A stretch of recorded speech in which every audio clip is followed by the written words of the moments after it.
what marriage is. Let's go to a question from someone else in the audience. This is Fallon Becker. And there's an interesting question. It's on the same theme, and actually cuts to, I think, what Susie was about to get to, which is the economic reality, never mind anything else, about this debate. Hi, Susie. Hi. So I was wondering what the economic benefits are for children who are being raised by gay parents who can get married. Yeah, there's tremendous economic benefits, and I'll get to that in 1 second. And Piers, there's also tremendous economic disadvantages to not being able to be married, which is why I said I don't think that this gentleman really understands it. While it is true that every state can say, that does, the 9 states, you can legally get married, it means nothing on the federal level. That means what?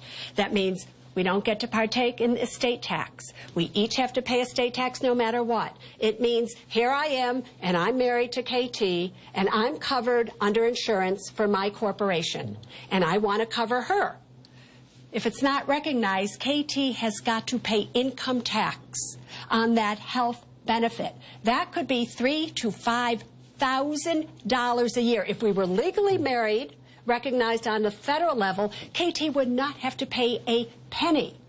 Then we have all kinds of things such as Social Security. Let's just say KT never worked her entire life. And now we're older. I'm going to be 62 here. I'm going to be able to collect Social Security as we get older. As a legally married couple on a federal level, KT would be able to collect half my Social Security. Upon my death, she would get my entire Social Security. But not now. We don't get to participate at all. For a child, let's just say you're in a relationship and you have children and they're legally your children. And you're staying at home with your children and taking care of them and raising them just the way that I'm sure this gentleman would like you or thinks children should be raised. You have the privilege to be able to stay at home because not everybody does. And the money is being brought in by your spouse, who is a woman. And now she dies. You can't get Social Security based on her income. You can't get the widow's benefit. So there's all kinds of things. Okay, Brian, you've heard Susie there spelling out loud and clear the key issues at stake. It's not just about the issues you raised. There are sound economic reasons why it's just unfair. Never mind anything else. So I think we can craft public policy that treats all Americans fairly without redefining marriage. So I'll give you an example. The case tomorrow before the Supreme Court on the Defense of Marriage Act. It involves a same-sex couple. When one of the spouses passed away, the other one was hit with the inheritance tax, like you mentioned. I'm a fellow at the Heritage Foundation. For the past 15 years, we've been urging Congress to repeal the inheritance tax because the death tax is bad tax policy. And you can ask yourself this question. What if instead of being a lesbian couple, the two women in question were just elderly sisters who lived together, loved each other, had shared their lives together all of their life, one passed away, the other one was hit with the inheritance tax? Is there any reason why the lesbian couple would deserve the tax break and not the two sisters?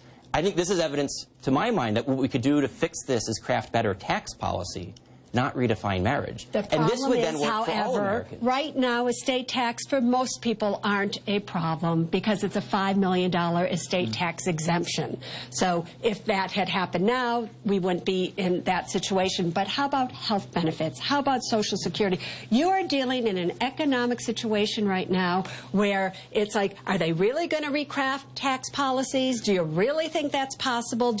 Is that what you think is going to happen? But we don't want to obscure, because I think these are secondary issues. The primary function that marriage serves in every society is protecting the rights of children.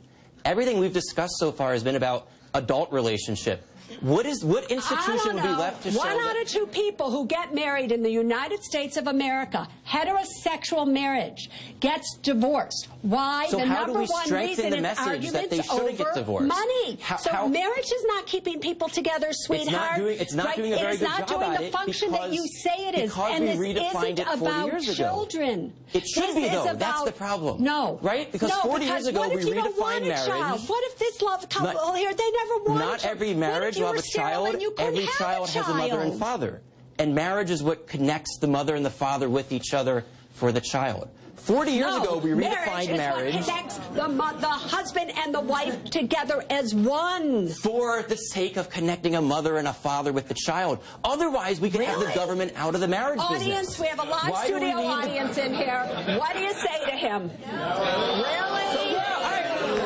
You win in the court of this public opinion, but in America there are lots of people who agree with me, and so we should have this conversation and not put it to a mob vote. The trouble, Ryan, as you just discovered in this audience, is that actually popular opinion is moving very, very fast on this. Mainly, I think, generational issues. Why? It's interesting. How old are you? I'm 31. Right. It's interesting to me that someone of your age still maintains this kind of view. Mothers and fathers are important.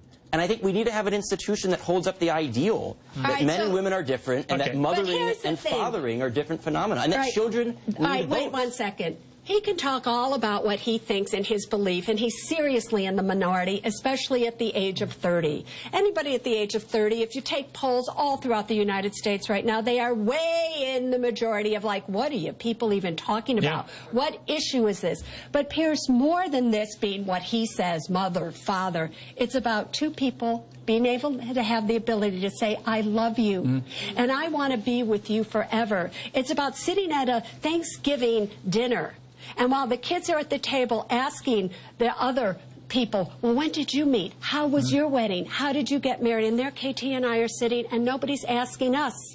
Well, I saw Elton John and his partner, David Furnish, the other day with their second baby they've now got. I've never seen two more loving parents in my life. And the idea that you run, with the best one in the world, the idea that you want to stop people like Elton and David or Susie and KT from getting married in America in the modern era, I just find a bit offensive these days. It's not fair, it's not tolerant, it's not American. Well, anyway, let's take a break. We disagree on that.